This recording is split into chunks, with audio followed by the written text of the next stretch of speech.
드리겠습니다. 감사하시고 은혜로우신 사랑의 아버지 하나님, 오늘도 이 새벽 미명에 저희들 잠을 깨워주셔서 말씀의 제단 앞으로 인도하시고 아버지께 찬양과 기도와 영광 돌릴 수 있는 귀한 은혜의 시간을 허락하심을 진심으로 감사드리옵나이다. 아멘. 아버지 하나님, 우리의 삶에서 항상 기쁜 일만 있는 것이 아니고 때때로 어려운 일, 고난과 아픔과 힘든 일들이 있지만, 그러나 그 중에서도 다시 한번 사랑의 하나님인 것을 깨닫게 하시고 감사할 수 있는 조건들을 허락하여 주신 하나님 은혜를 진심으로 감사드리옵나이다. 아버지 하나님, 우리의 기도를 들어주시고 우리를 늘 사랑으로 인도하신 그 놀라운 하나님의 사랑을 오늘도 체험하며 감사하며 거룩한 안식일을 준비하기에 넉넉한 마음과 모든 시간이 되도록 역사하여 주시옵소서. 아버지 하나님, 오늘은 요한계시록 14장 1절 2절에 있는 말씀, 어린 양이 섰는데 거기에 14만 4천 명이 함께 서 있다고 하신 말씀입니다.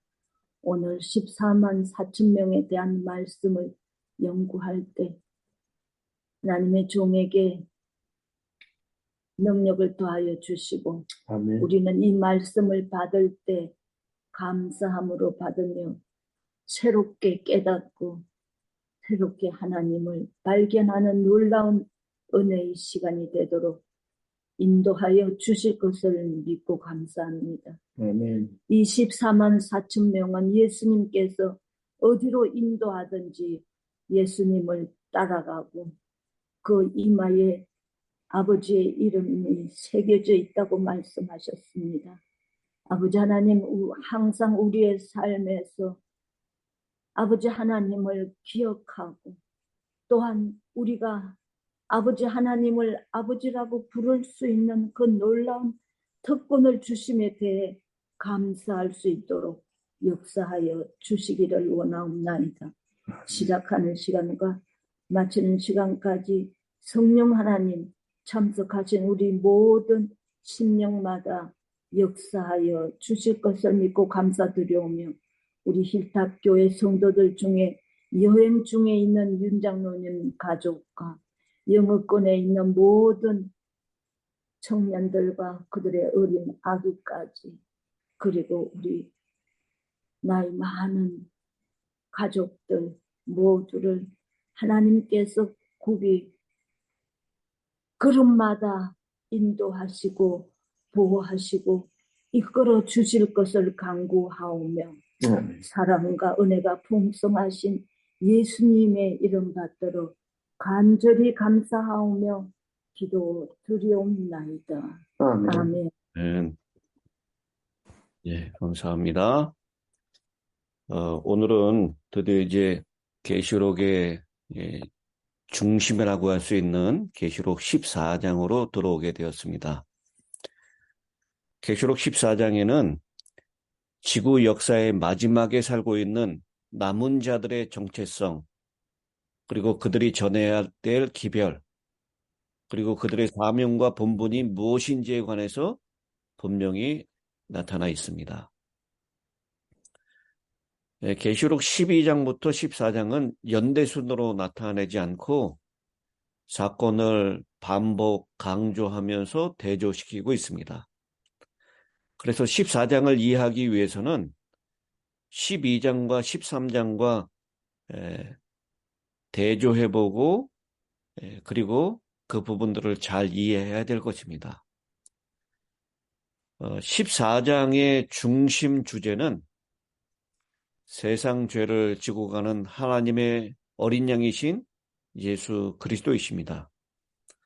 요한계시록이 중심이 예수 그리스도였던 것처럼 14장의 중심도 어린 양이신 그분이십니다. 남은 자들의 정체성과 특성을 나타내는 첫 번째 부분이 1절부터 5절까지 있는데요. 거기에서 1절에 보면 어린 양이 시온산에 서 있습니다. 그 곁에 14만 4천인이 그와 함께 서 있습니다. 어디까지나 중심은 어린 양이시고 14만 4천은 단지 어린 양이 인도하는 대로 따라가는 자들일 뿐입니다. 또 남은 자들의 사명과 본분을 명시한 6절부터 13절까지 있는 말씀 가운데도 거기 세 천사의 기별이 나오죠. 영원한 복음이신 영존하시는 그리스도를 선포하는 것이고 그리스도 중심으로 돌아오라는 기별입니다. 거기에도 또한 어린 양이 등장하고 있는데요. 10절에 나옵니다. 어린 양 앞에서라는 구절. 그리고 남은 자들의 구원, 그리고 악인들의 심판을 묘사하고 있는 14절부터 20절까지에도 알곡이나 포도송이가 중심이 아니라 마지막 추수를 통한 구원의 주제이신 인자 같은 이, 14절에 구름 위에 인자 같은 이가 있다라고 얘기를 하면서 그 인자 같은 이가 중심입니다. 그래서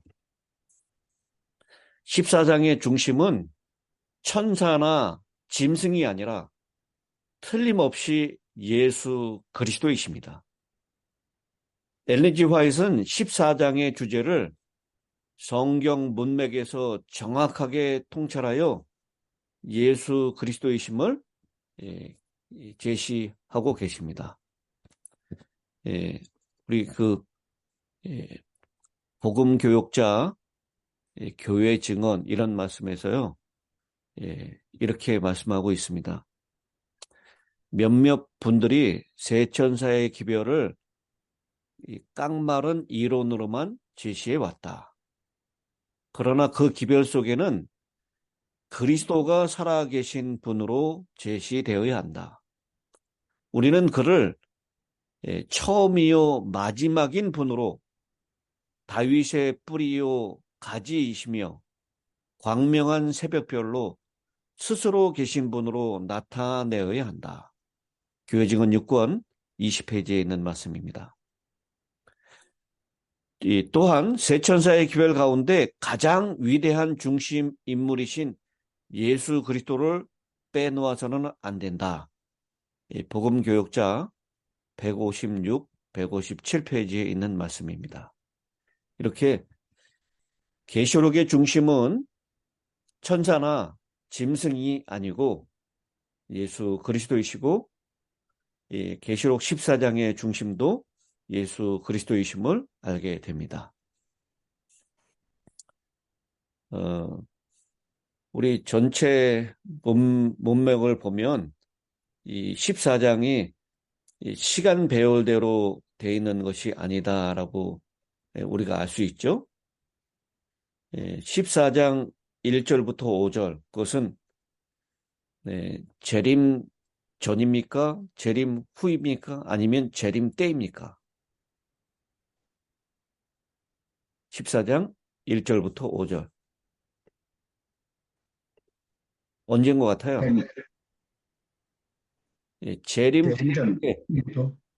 재림 후에 하나님의 구원받은 백성들이 어린 양과 함께 시온산에 서게 될 것을 얘기하는 것입니다. 그 다음 이 중간에 나오는 6절부터 13절까지는 세 천사의 기별인데요. 이건 재림 전입니까? 후입니까? 재림 때입니까? 재림 전. 예, 재림 전의 이야기예요.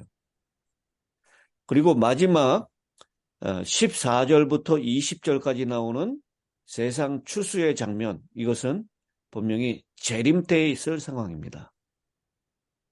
그 이중 추수가 있을 것인데 곡식의 추수 14절부터 16절, 그리고 포도주 틀에 밟힐 포도송이의 추수, 그것이 17절부터 20절입니다. 그래서 이 14장은 재림 후, 재림 전, 그리고 재림의 때, 이렇게 시대적으로 순서적으로 기록된 것이 아니라 내용적으로 분리되어 있다는 것을 우리가 알게 됩니다. 그러면 오늘 14장 1절, 2절에 있는 말씀을 살펴보겠습니다. 또 내가 보니 보라, 어린 양이 시온산에 섰고 그와 함께 14만 4천이 서 있는데 그들의 이마에는 어린 양의 이름과 그 아버지의 이름을 쓴 것이 있더라. 1절부터 5절까지는 14만 4천의 정체성과 특성에 대하여 이야기를 하고 있습니다. 그들은 세상의 험악한 생활을 신실한 믿음으로 통과하여 마지막으로 구원받을 무리들을 나타냅니다. 이 7장, 계시록 7장 9절로 17절에 나오는 큰 무리의 계시를 반복한 것처럼 보입니다. 그리고 13장에 있는 짐승에 대한 최후의 승리를 재확인하고 있습니다. 비록 그들 중에 얼마는 짐승을 경배하기를 거절하다가 순교를 당했을지도 모르지만 그들에게 최후의 승리와 구원은 보증되어 있습니다. 그들은 죽음으로 짐승과 사탄을 이겼기 때문입니다. 여러분, 이 표현을 잘 이해하셔야 됩니다. 이 세상에서는 죽는다라고 하는 것이 패배로 느껴질 수 있지만 그들은 죽음으로 승리했습니다. 왜냐하면 죽었던 자들이 이제 시온산의 승리자의 이름으로 서 있기 때문입니다. 내가 보니라고 하는 것, 그리고 보라라고 하는 이 표현, 이것은 주목하라는 뜻으로 아주 생동감이 넘치는 표현입니다. 여기 언급된 어린 양이라고 하는 표현, 거기에는 그 어린 양, 이 정관사가 붙어 있습니다. 이것은 앞에 있는 어린 양을 표현하고 있는데요. 계시록 5장 6절, 7절, 8절에 등장하는, 그리고 이미 7장 9절, 10절, 14절, 17절에 그 어린 양을 표현하는 것이 틀림없습니다.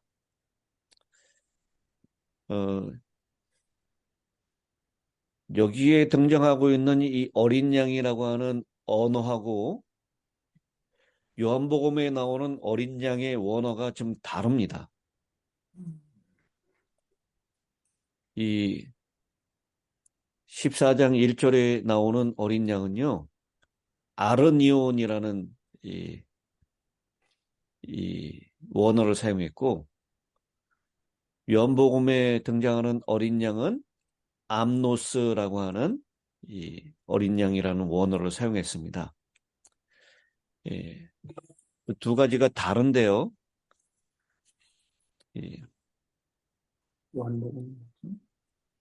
요한복음에 등장하는 어린 양은 희생적인 제물로서의 어린 양의 개념이고요. 계시록에 등장하는 이 어린 양은 강하고 능한 전사로서 승리자의 개념으로서 등장하고 있다라는 것입니다. 우리 5장에서 이미 이 어린 양이 죽임을 당한 어린 양이 왕으로 대제사장으로 취임하는 장면을 우리가 살펴봤습니다. 계시록에 등장하는 어린 양은 요한복음에 나오는 그런 희생적 제물로서의 어린 양만을 나타내는 것이 아니라 승리자로서의 어린 양을 표현한다라고 하는 것입니다. 그래서 그 왕으로서 대제사장으로서 등극하시는 그런 어린 양으로서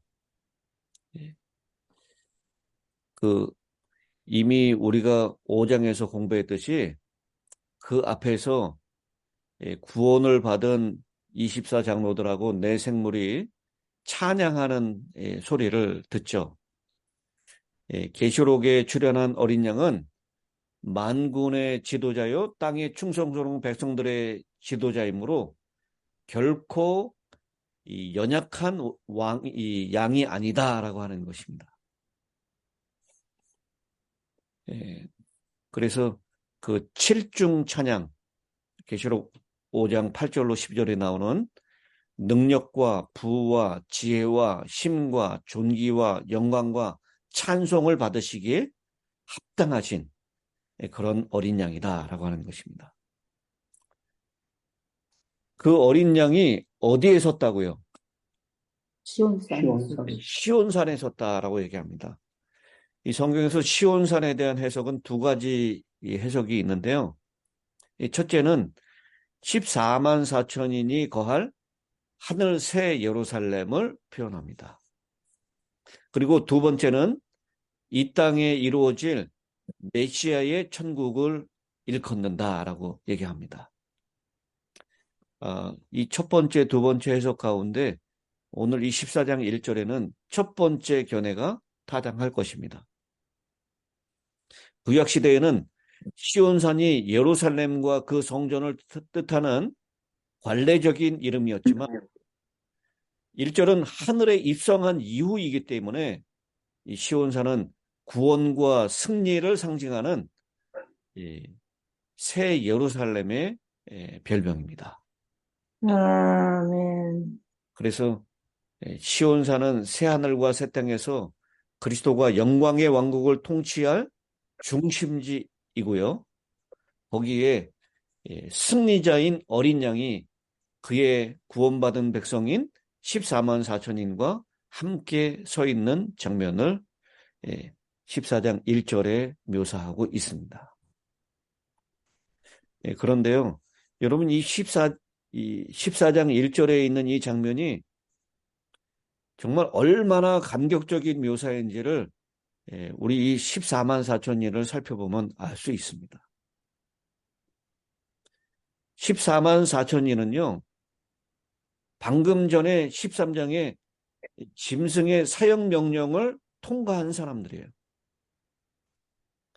매매를 하지 못하게 되는 경제적인 제재, 그리고 사회적으로 정치적으로 완전히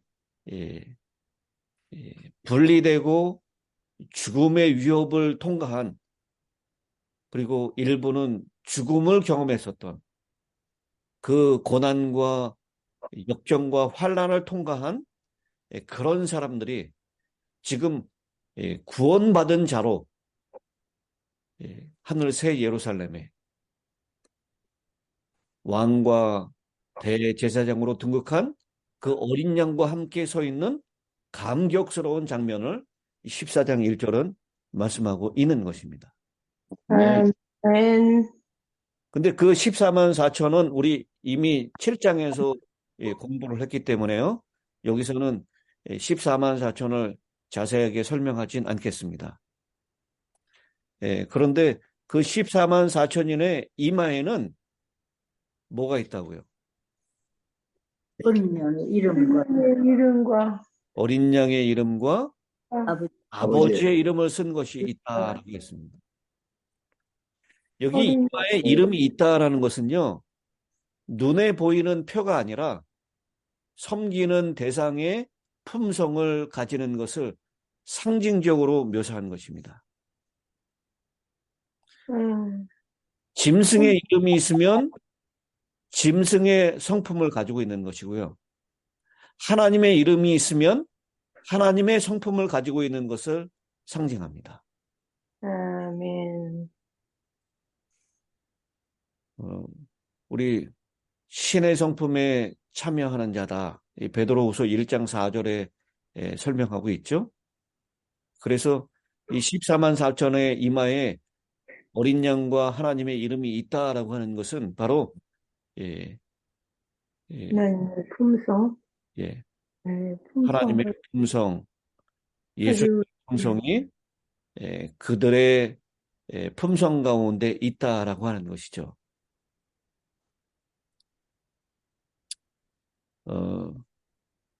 출애굽기 34장 6절에 보면요. 하나님께서 자신의 이름을 선포하셨을 때 자신의 품성을 묘사하셨습니다. 여호와께서 그의 앞으로 지나시며 선포하시되 여호와로라 여호와로라. 자신의 이름을 선포하면서 품성도 거기 언급하고 있죠. 어떻다고요? 자비롭고 예, 은혜롭고 가볍고 인자와 자비하고 은혜롭고 노하기를 더디하고 인자와 진실이 있는 아니라 여호와로라 여호와로라 자신의 이름을 선포하면서 자신의 품성을 같이 거기서 말씀하고 있습니다. 그래서 바로 성경에서 이 이름은 품성을 나타낸다라는 것입니다. 우리 한국 사람들도 이름을 굉장히 중요하게 생각했죠? 예, 마찬가지로 고대 근동 사람이나 시부리인들도 개인의 이름에 대단한 의미를 부여했습니다. 잘 아시는 대로 속이는 자라고 하는 이름의 야고별, 하나님께서 이름을 바꿔주시죠. 이스라엘로 이름을 바꿔주십니다. 14만 4천인의 이마에 어린 양과 아버지의 이름을 가지고 있다라고 하는 것, 그것은 그리스도와 하나님의 품성을 가지고 있고 그분들의 형상과 영광을 충만하게 반사하는 것을 가르치고 있는 것입니다. 아멘. 그래서 우리는 이 구원받은 14만 4천인은 그리스도의 품성과 하나님의 품성, 아까 출애굽기 34장에 뭐라고 얘기했습니까? 자비롭고 은혜롭고 노하기를 하고 인자와 진실이 많은 그런 품성을 가져야 합니다. 어디 가시는 여러분, 우리의 품성이 점점 이런 쪽으로 닮아가고 있습니까? 그렇게 하려고 노력은 하는데 그러면서 그 이후에 나오는 것, 인자를 천대까지 베풀며 악과 가실과 죄를 용서하리라. 그러나 벌을 면제하지는 아니하고 아버지의 악행을 자손 3, 4대까지 보응하리라 라고 했어요. 그러니까 악과 과실과 죄를 용서하시는 분. 그렇지만 결국은 그 벌을 면제하시진 않으시는 분. 이 두 가지가 잘 조화된 품성을 가지고 있다라고 얘기하고 있습니다. 그래서요, 우리 천대까지 은혜를 베푸시는 하나님, 그 하나님처럼 우리에게 잘못한 이 과실을 범하고 죄를 범한 사람이 있으면 그것들을 용서하는 하나님의 품성을 우리 모두가 갖게 되기를 바랍니다. 아멘. 끝까지 그들을 원망하고 그들을 저주하고 용서하지 못하는 그런 사단의 품성이 아니라 짐승의 이름이 아니라 하나님의 이름을 가진 자들로 우리 모두가 변화될 수 있게 되기를 바랍니다. 아멘. 아멘. 시온산에 서 있는 무리는요, 이미 계시록 3장 12절에 있는 그 성취가 이루어지는 것을 보게 되는데요.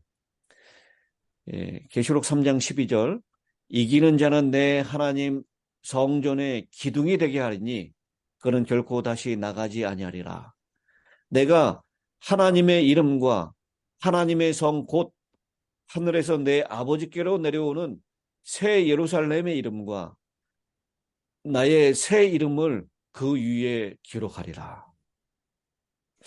하나님께서 그렇게 그런 이름을 기록할 것이다. 하나님의 이름을 기록하고 새 예루살렘의 이름을 기록할 것이다. 우리는 하나님의 품성 또 구원받은 자로서의 그런 승리의 이름을 다 받게 될 것이다 라고 말씀을 합니다. 그리고 2절을 짧게 살펴보도록 하겠습니다. 내가 하늘에서 나는 소리를 들으니 1절에서는 내가 또 보니라고 했어요. 요한이 본 것입니다. 근데 2절에서는 소리를 듣습니다. 많은 물소리와도 같고 큰 우레소리와도 같은데 내가 들은 소리는 검은 고 타는 자들이 그 검은 고 타는 것 같더라.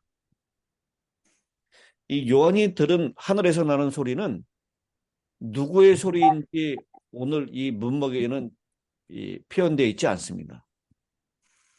근데 여러분, 이 하늘에서 나는 소리는 무슨 소리일 것 같습니까? 구원의 경험, 새 노래. 예, 이 14만 4천인이 부르는 찬양의 소리인 것이 틀림없습니다. 아멘. 왜냐하면 3절에 보니까요.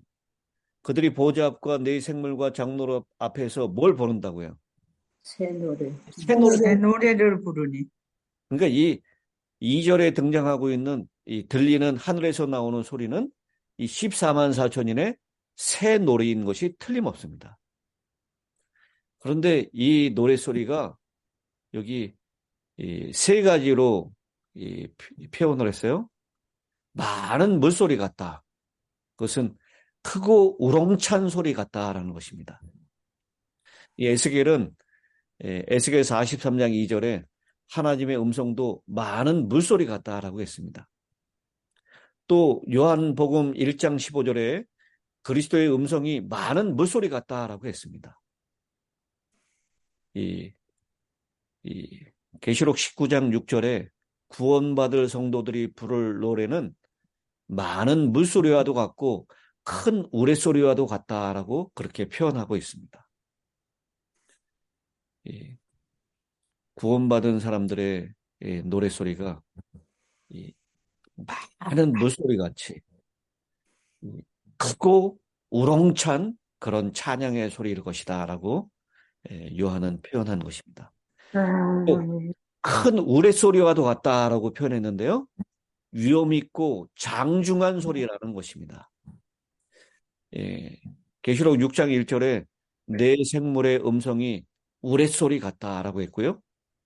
요한복음 12장 29절에 하나님의 음성을 들은 사람들은 천둥이 울었다라고 그렇게 표현했습니다.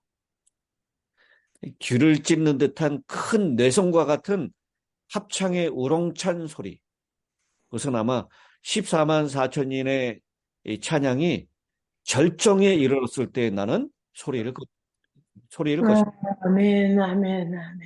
그리고 세 번째 소리는 검은 고 소리 같다라고 했습니다. 이 검은 고는 하나님을 찬양하고 경배할 때 드릴 때 사용했던 전통적인 악기입니다. 이미 5장 8절로부터 10절에도 네 생물과 24장로들이 검은 고를 가지고 새 노래를 불렀습니다. 그리고 15장 2절 3절에도 장차 구원받을 자들이 하나님의 검은 고를 가지고 모세의 노래와 어린 양의 노래를 부를 것이다 라고 표현하고 있습니다. 이 검은 고는 바로 정말 우아하고 잘 조화된 고요한 음악을 표현할 것입니다. 이렇게 14만 4천인이 부르는 이 찬양의 소리는 많은 물소리 같고 큰 우레소리 같고 검은 고 타는 자들의 검은 고를 타는 것 같은 소리. 여러분, 그 찬양이 얼마나 아름다울까요? 아멘, 아멘. 우리가 그 찬양에 예, 바로 동참할 구원받을 일 것임을 꼭 기억하시게 되길 바랍니다. 아멘. 아멘. 자, 이제 기도하도록 하겠습니다.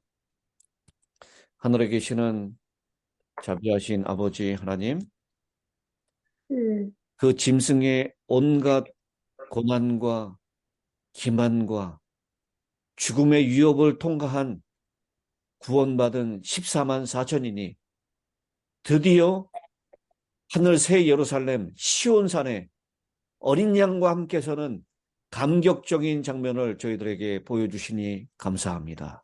아멘. 오늘 요한이 보았듯이 우리도 믿음의 눈을 열어서 그 장면을 바라볼 수 있도록 도와주시옵소서. 아멘. 그리고 그들의 이마에 어린 양과 하나님의 이름이 새겨져 있는 것처럼 주여.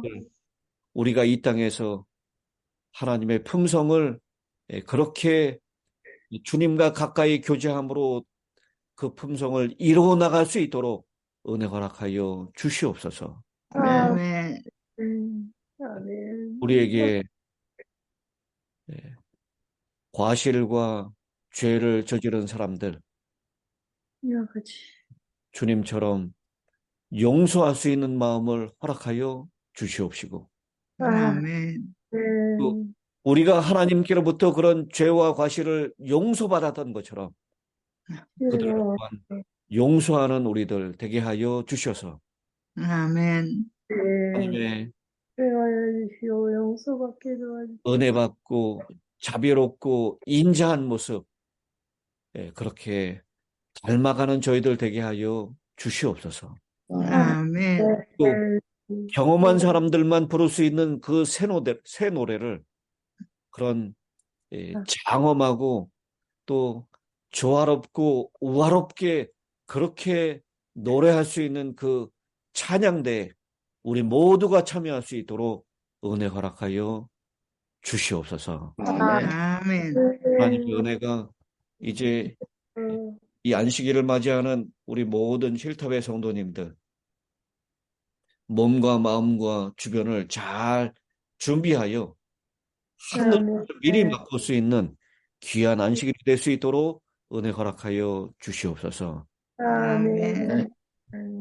우리 힐탑에 있는 모든 성도들, KM과 EM 모든 성도들이 주님 안에서 하나 되게 하시고 아멘. 스스로 주님의 뜻을 이루어 나가는 그런 주님이 세운 복음의 진리 등대가 되게 하여 주시옵소서. 하나님 은혜 감사드리오며 우리 주 예수님의 이름으로 기도드리옵나이다. 아멘. 아멘. 아멘.